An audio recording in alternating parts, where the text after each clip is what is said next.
Rumah produksi ANZ Film dan Bahagia Pictures bersiap akan menggarap film layar lebar terbaru yang berjudul Mengejar Restu. Film garapan Desi Rezi ini bakal mulai syuting pada 1 Oktober 2024 mendatang. Film ini akan dibintangi pemeran yang didominasi para pasangan artis seperti Citra Kirana Rezky Aditya, Dini Aminarti Dimas Seto, dan Fenita Ari dan Arie Untung.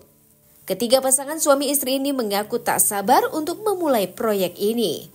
Karena tak hanya sebagai hiburan, film ini juga akan jadi salah satu media dakwah bagi para pemain. Reading belum sih? Iya, kalau reading sih udah kita udah 2 minggu ya.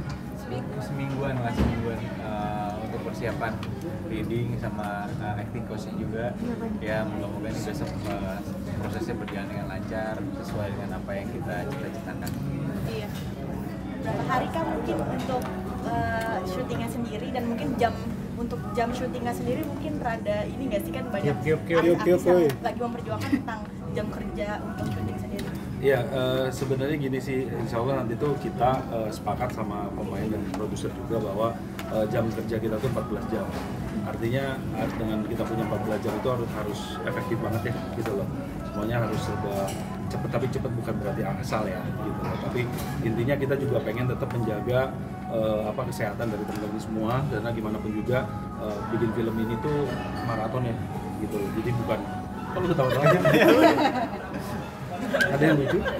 Mas, kalau gue marah lebih gak enak. Oh iya. Ketawa lagi. jadi intinya gitu sih, karena buat gue juga ini pertama kalinya ya syuting film ya gitu. Gue juga nggak tahu apakah fisik gue kuat gitu ya. Kalau lihat dari ini banyak cadangan energi juga sih sebetulnya. Jadi insya Allah kuat gitu loh. Cuman kan jadi director itu bukan cuma fisik tapi otak juga harus berpikir terus ya gitu loh. Capeknya double gitu loh.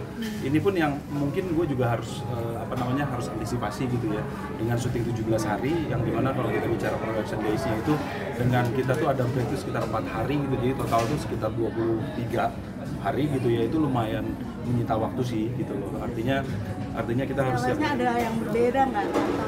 Untuk di film ini sih beda sih dari film yang sebelumnya. Mungkin kalau di sini lebih apa ya? Ya pokoknya konflik-konflik rumah tangga yang beda banget sih sama keseharian kita juga beda banget. Beda banget. Jadi itu salah satu challenge juga untuk kita berdua untuk memainkan karakter Rian dan Bella ini. Itu makanya sebelum saat kita baca skenario juga kan kita banyak diskusi sama Reddy juga, sama berdua juga kira-kira mau bawa ini kayak gimana gitu. Jadi ya sharing lah.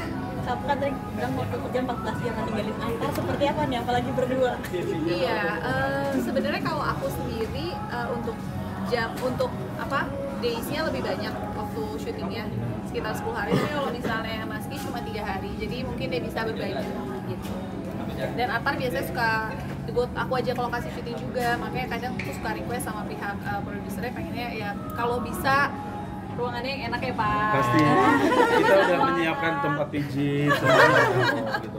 Tadi ada hal yang menarik juga kan, kalau masih cuma 3 hari dia 12 hari gitu ya. Artinya ada pergantian. Iya. Ibu rumah tangganya gua itu. Oh iya. Maksanya Bang. Yang pertama saya lihat sutradaranya memang. Iya. Ini bener apa enggak gitu maksudnya. Sutradaranya Reddy kan walaupun ini debutnya di film, tapi kan kita udah tahu karya-karya sebelumnya yang banyak gitu kan. Banyak juga ngerjain hal-hal lain yang emang bagus gitu kan. Jadi kita percayalah sama sutradaranya gitu. Dan satu lagi kita dari awal pemilihan skripnya juga kita juga tahu gitu gimana cara dia menulis. Dari awal kan ide cerita dia nih. Jadi mungkin ini nanti kalau emang ada yang penasaran nih cerita tentang apa, ini sebenarnya cerita keresahan hati Reddy gitu. Keresahan hati Reddy dalam cita-citanya dia gitu. Enggak, tapi itu benar. Ya kan? Benar. Itu pun aku based on dari inspiring Bars Rezky gitu. Jadi sebenarnya aku belajar banyak juga dari dia. Pokoknya ada ini kita masukin ini bagus nggak ya? Dia bilang bagus sih Red. Jadi gue masukin ya iya katanya. Jadi saya tergantung orderan Rezky aja sebetulnya. Tapi lebih enak sinetron atau film nih untuk kalian berdua? Dua-duanya enak sih. Enak lah, sama lah kita kan ada di maksudnya kita ada di dunia entertainment ya. Kerjaan kita ya berperan gitu, mau peran apapun, mau itu di film, di sinetron kan dua-duanya sama-sama membutuhkan konsentrasi, sama-sama membutuhkan pendalaman karakter. Jadi kalau menurut bisa dibilang ini film pertama di tahun ini berarti ya? Kalau aku film kedua di tahun ini. Film pertama berdua yang diberikan porsinya tanggung jawabnya lebih besar sih. Gitu. Kalau yang lalu-lalu berdua sih mungkin porsinya. Enggak dong, saya bukan. Oh ya, ya kedua lah ya kedua. Lupa ya. Kalau tadi kan bener kan perempuan ahli sejarah. Jangan main-main sama perempuan ya, kalian kamu laki-laki ya. Berarti beberapa kali proyek bersama, gimana sih keseruannya mungkin? Aku seru deh kalau aku dulu yang jawab ya, sebelum jawab, karena aku merangkap ya kan, syuting, kerja, plus ngurus suami gitu, jadi memang itu double, mudah-mudahan pahalanya juga double gitu. Kalau biasanya syuting sendiri ya udah gitu kan, nggak ngurusin gimana karena ada yang bantuin gitu, tapi kalau di sini ya aku Nggak bisa, ini orang di belakang. plus lah, jadi semuanya kerja juga, proses suami juga gitu. Lokasi syuting sendiri. Kita itu dari dulu kalau setiap ada masalah selalu ibaratnya Mas Dimas selalu bilang dari awal kita nikah, setiap kita ada masalah nggak boleh keluar dari kamar. Jadi setelah kita keluar dari kamar kita acting aja gitu kan. Misalnya kita berantem di mobil ya udah. Hidup adalah acting. Jadi kita berantem ya cuma di mobil, habis itu ya udah gitu. Jadi memang berusaha untuk tidak mengumbar. Masa kigup dan kagok nggak sih? Ini kan udah mau ketiga gitu. Nah pas kemarin kigup dan kagok nggak sih Kak syutingnya gitu? Kigup dan kagok ya selalu ya. Karena gini ya, kita ini kan main ini bukan memerankan sebagai Dimas dan Dini ya. Dan karakternya ini kan belum tentu semua peran itu relate ya dengan kehidupan kita. Jadi ya memang kembali lagi dituntut profesionalisme kita, pengalaman kita di dunia seni gitu ya. Kalau misalnya Kikuk ya mungkin kelebihannya mau pasangan ya chemistry-nya agak susah sih ya dapatnya ya. Jadi gimana ya? Ya pasti lebih mudah lah. Chemistry-nya pasti lebih mudah dapatnya, karena kalau misalnya kawan main yang baru kenal ya kelebihannya itu aja sih. Tapi kalau masalah peran pasti punya masing-masing karakter punya challenge tersendiri ya. Jadi ini menjadi sesuatu buat tantangan buat kita juga sih, karena ceritanya juga bukan cerita yang umum-umum aja yang biasa kita perankan. Cukup sulit bagi saya, tapi ya kita berusaha untuk melakukan yang terbaik. Dan ini juga senang sih bisa menjawab pertanyaan banyak orang tentang kapan kita bisa balik. Iya lebih kemana gitu mungkin Mas Dimas. Saya jujur itu ya. Terus udah aku jawab ya. Challenge-nya ya macam-macam ya. Kalau menurut saya ya itu dia, ini karakternya jujur belum pernah saya perankan sebelumnya karakter ini di film-film yang lalu. Terus juga yang membedakan ya itu dia, banyak pemain-pemain yang teman-teman yang pemain-pemain senior yang hebat yang support kita di sini. Jadi kayaknya itu menjadi energi ya buat kita semua, apalagi nafasnya sama. Nafasnya gimana menjadi sebuah kebaikan. Gitu ya. Senang ya kalau kita punya karya tapi karya kebaikan.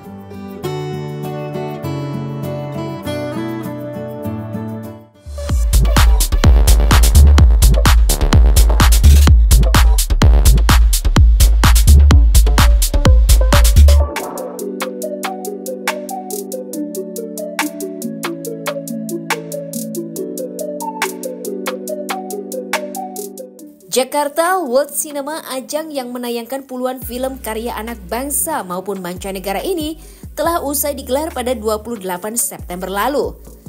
Hana Al-Rashid, aktris kenamaan tanah air ini menjadi salah satu yang ikut memeriahkan acara tersebut.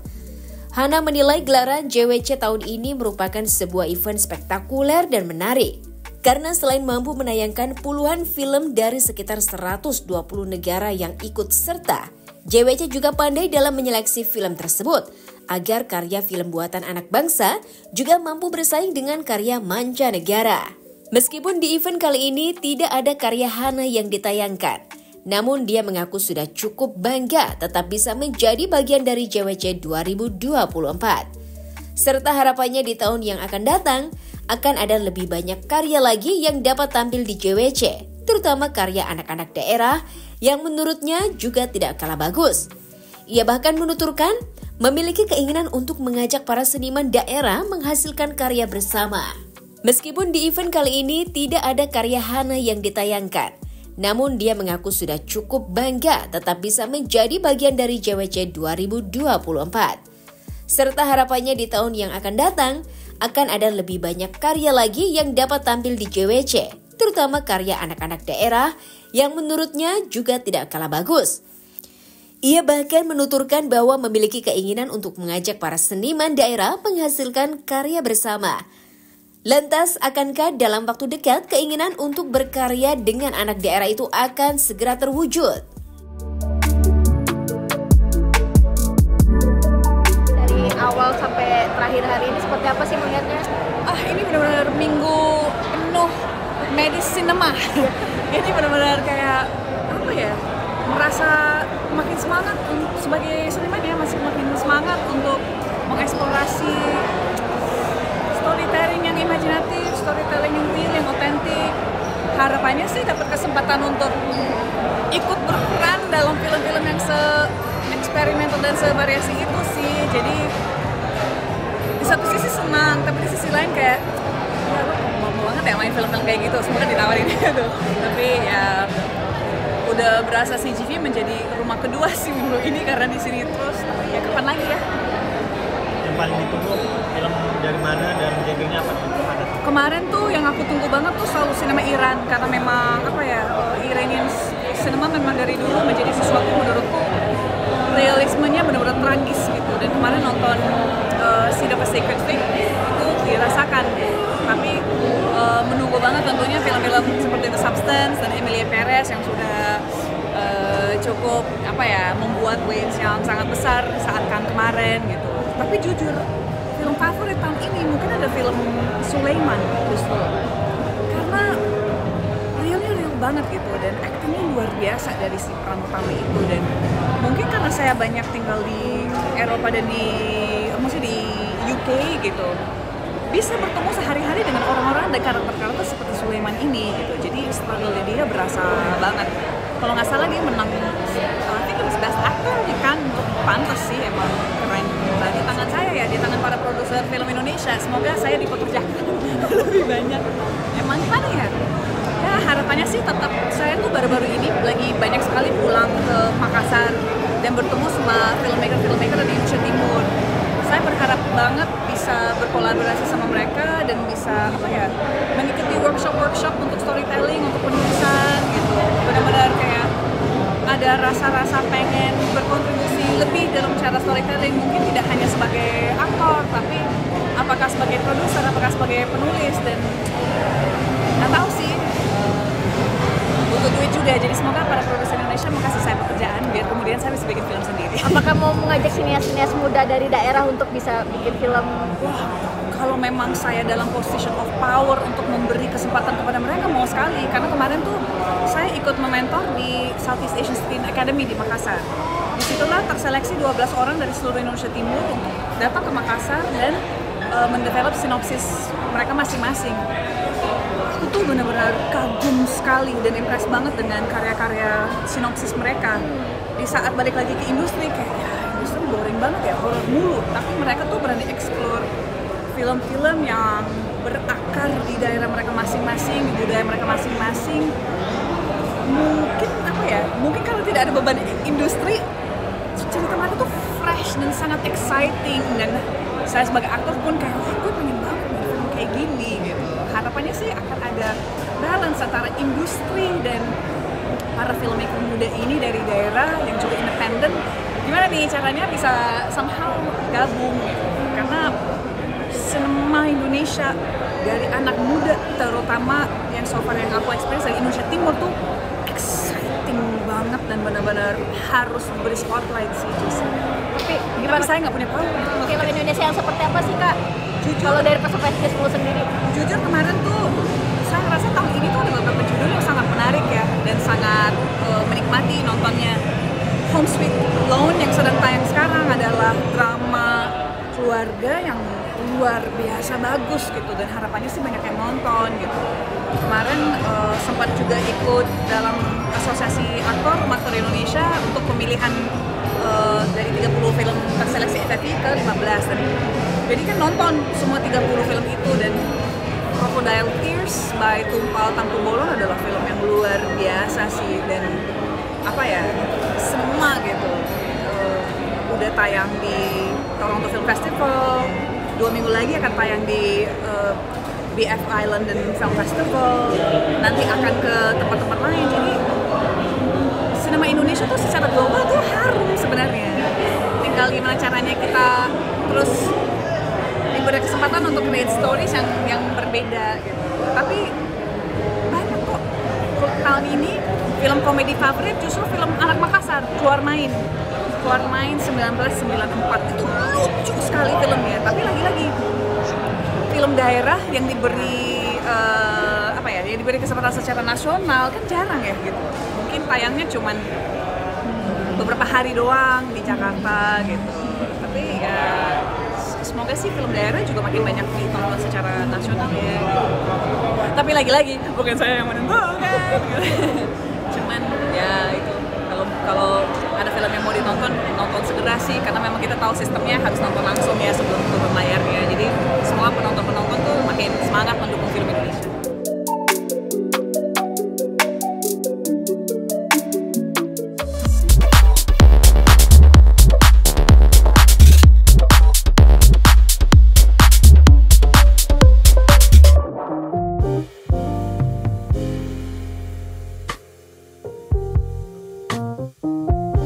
Rumah tangga Adipati Dolken terlihat kian harmonis setelah kehadiran buah hati pertama mereka yang kini sudah menginjak usia 2 tahun.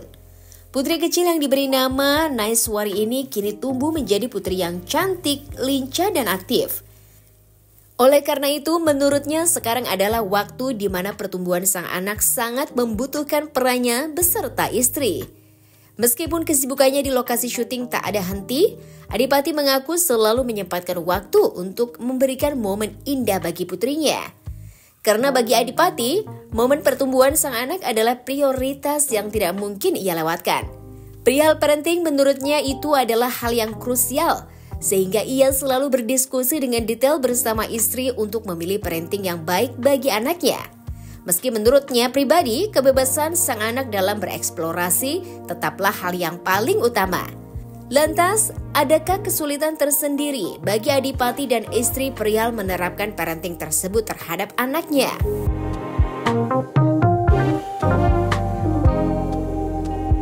Kalau emang lumayan disupport lah, jadi sama keluarga gue juga disupport seperti itu. Jadi emang lumayan tertata.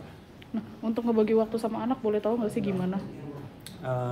Yang bagi anak seperti biasa aja, gue syuting, gue pulang ketemu sama anak gitu. Jadi emang di saat gue libur main sama anak gitu. Dan sekarang lagi ada 3 hal banget yang emang lagi nempel banget di hidup gue sih. Kerjaan yang pasti syuting, terus keluarga gue sama golf gitu. Jadi emang kalau gue lagi libur, gue main sama anak gue plus gue main golf gitu. Jadi emang cuma itu aja hidup gue sekarang gitu sih. Tapi lu sendiri menikmati gak sih momen perkembangan anak yang lu akhirnya tahu miss tuh apa ya mungkin?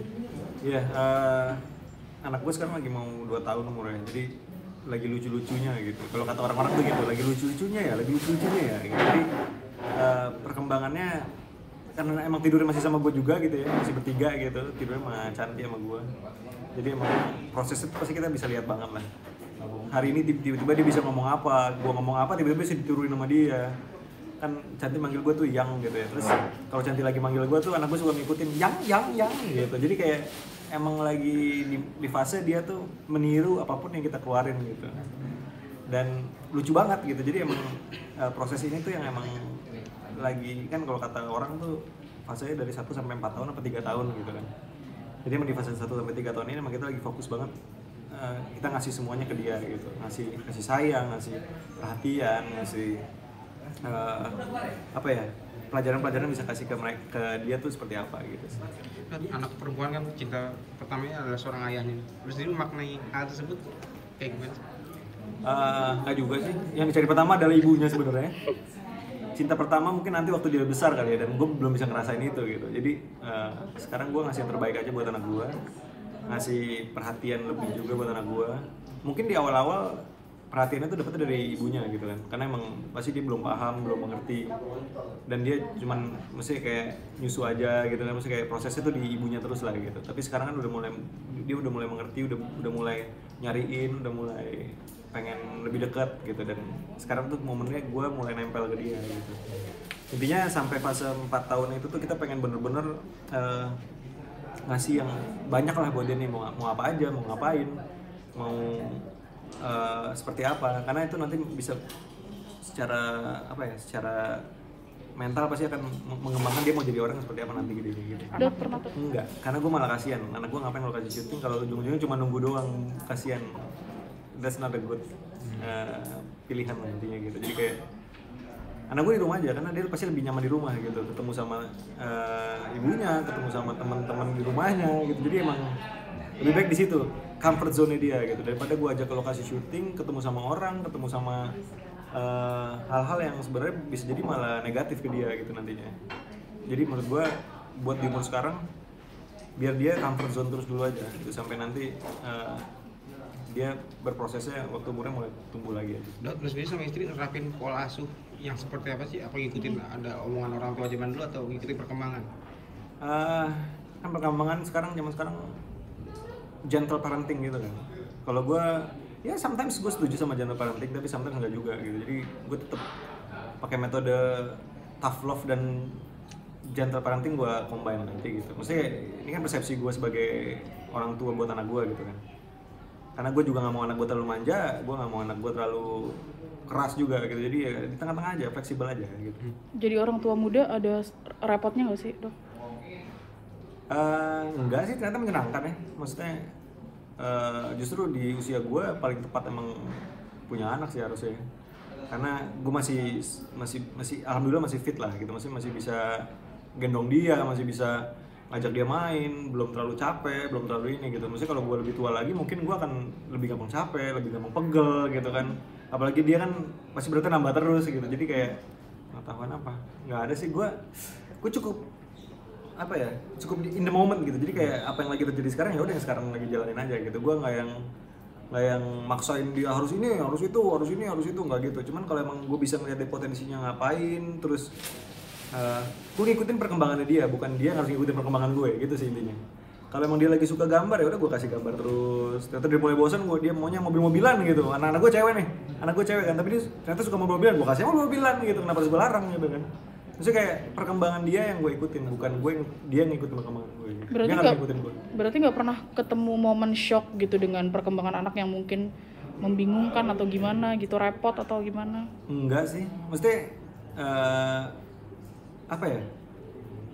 gue paham ngerawat anak tuh sulit ya gitu. Cuman justru hal-hal lucu itu yang ngebuat gue tuh malah seneng gitu, apalagi ngelihat dia abis ngejalanin banyak aktivitas di siangnya gitu, terus dia tidur malam kan sebelah gue gitu ya. Ngelihat dia tidur tuh dengan ada senyum-senyumnya dikit gitu, maksudnya itu hal yang menarik gitu buat gue.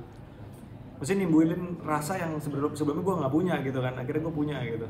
Dan menurut gue apapun kesulitannya punya anak, tapi tetap gue bisa nikmatin gitu dengan rasa cintanya gue sama dia. Tipe orang tua yang nggak bisa lepas dari anak sih, maksudnya kan kangennya agak lama, rasa itu aja kayaknya berat banget buat tinggalin gimana? Iya kangen pasti kangen lah ya, cuman gue lumayan tertata gitu. Di saat gue lagi fokus sama satu, gue fokus sama satu. Dan ya paling kalau emang kangen gue tinggal telepon gitu doang sih.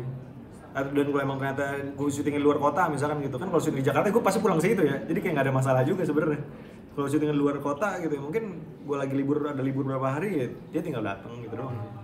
Dok, ini kan banyak orang tua muda yang menyekolahkan anaknya dini. Nah mungkin lo sendiri gimana tanggapannya? Ya anak gue juga kadang-kadang gue sekolahin, tapi bukan sekolah yang harus masuk setiap hari ya. Maksudnya anak gue sempet gue coba untuk ikut ke bahasanya tuh kayak sekolah alam gitu?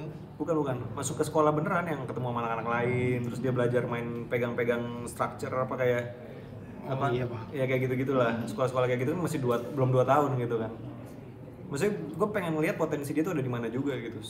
Secepat apa dia berkembang, secepat apa dia mengerti dengan situasi, ketemu orang-orang segala macam kayak gitu-gitu. Gue sekolahin juga, cuman gue nggak mau itu jadi beban gitu.